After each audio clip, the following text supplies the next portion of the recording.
बंधुओं, राधे राधे। निर्जला एकादशी 2024 व्रत कब है?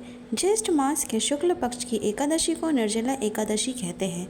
सारी एकादशी एक तरफ और निर्जला एकादशी एक तरफ। आपको बता दें कि निर्जला एकादशी का व्रत ज्येष्ठ मास के शुक्ल पक्ष की एकादशी को मनाया जाता है। एकादशी तिथि भगवान विष्णु की पूजा के लिए समर्पित है। सारी एकादशी एक तरफ और निर्जला एकादशी एक तरफ, अर्थात आप कोई सी भी एकादशी ना करें परंतु निर्जला एकादशी कर लें तो आपके सारे पुण्य प्राप्त हो जाते हैं। आपको बता दें कि निर्जला एकादशी का व्रत बहुत पुण्य देने वाला होता है। इस व्रत की बहुत महिमा है। कहा जाता है कि सभी एकादशी व्रत का पुण्य यह निर्जला एकादशी व्रत दे देती है।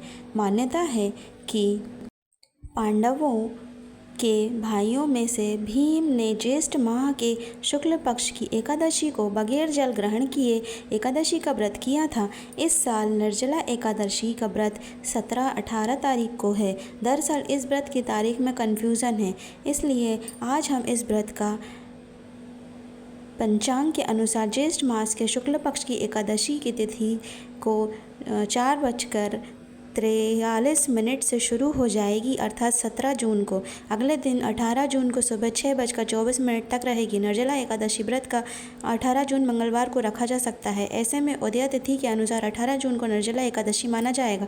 कहा जाता है कि दशमी युक्त एकादशी नहीं रखी जाती है।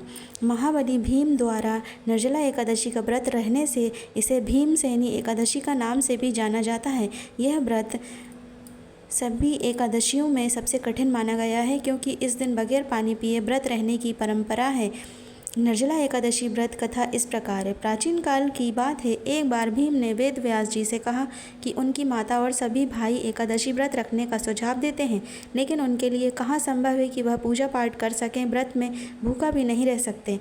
इस पर वेद व्यास जी ने कहा कि भीम, अगर तुम नरक और स्वर्गलोक के बारे में जानते हो तो हर माह को आने वाली एकादशी के दिन अन्न मत ग्रहण करो। तब भीम ने कहा कि पूरे वर्ष में कोई एक व्रत नहीं रहा जा सकता है क्या? हर माह व्रत करना संभव नहीं है, क्योंकि उन्हें भूख बहुत लगती है। भीम ने वेद व्यास जी से निवेदन किया कि कोई ऐसा व्रत हो तो जो पूरे एक साल में ही एक दिन रहना हो और उसे स्वर्ग की प्राप्ति हो जाए।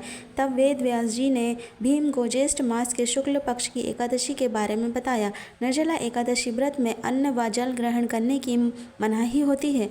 द्वादशी को सूर्योदय के बाद स्नान करके ब्राह्मणों को दान देना चाहिए और भोजन कराना चाहिए, फिर स्वयं व्रत पारण करना चाहिए। इस व्रत को करने से व्यक्ति को मृत्यु के बाद मोक्ष की प्राप्ति होती है। वेद व्यास जी की बातों को सुनने के बाद भीमसेन निर्जला एकादशी व्रत के लिए राजी हो गए। उन्होंने निर्जला एकादशी व्रत किया, इसलिए इसे भीमसेनी एकादशी या पांडव एकादशी कहा जाने लगा। बंधुओं, निर्जला एकादशी व्रत हिंदुओं में सबसे अधिक प्रचलित माना जाता है। वर्ष में 24 एकादशियाँ आती हैं, किंतु इन सब एकादशियों में ज्येष्ठ शुक्ल एकादशी सबसे बढ़कर फल देने वाली समझी जाती है, क्योंकि इस एकादशी का व्रत रखने से वर्ष भर की एकादशियों के व्रत का फल प्राप्त होता है। निर्जला एकादशी का व्रत अत्यंत संयम साध्य है। इस युग में यह व्रत संपूर्ण सुख भोग और अंत में मोक्ष कहा गया है। कृष्ण पक्ष और शुक्ल पक्ष दोनों पक्षों की एकादशी में अन्न खाना वर्जित है। ज्येष्ठ मास की शुक्ल पक्ष की जो शुभ एकादशी होती है उसका निर्जल व्रत करना चाहिए। उस दिन श्रेष्ठ ब्राह्मणों को शक्कर के साथ जल के घड़े दान करने चाहिए। ऐसा करने से मनुष्य भगवान विष्णु के समीप पहुंचकर आनंद का अनुभव करता है। तत्पश्चात द्वादशी को ब्राह्मण भोजन कराने के बाद स्वयं भोजन करें। जो इस प्रकार पूर्ण रूप से पाप नाशिनी एकादशी का व्रत करता है वह सब पापों से मुक्त हो आनंदमय पद को प्राप्त होता है। यह सुनकर भीमसेन ने भी इस शुभ एकादशी का व्रत आरंभ कर दिया। तब से यह लोक में पांडव द्वादशी के नाम से विख्यात हुई। ज्येष्ठ शुक्ल पक्ष एकादशी के ही दिन भगवान श्री कृष्ण ने देवी रुक्मणी का हरण किया था, अतः यह एकादशी रुक्मणी हरण एकादशी के नाम से भी जानी जाती है।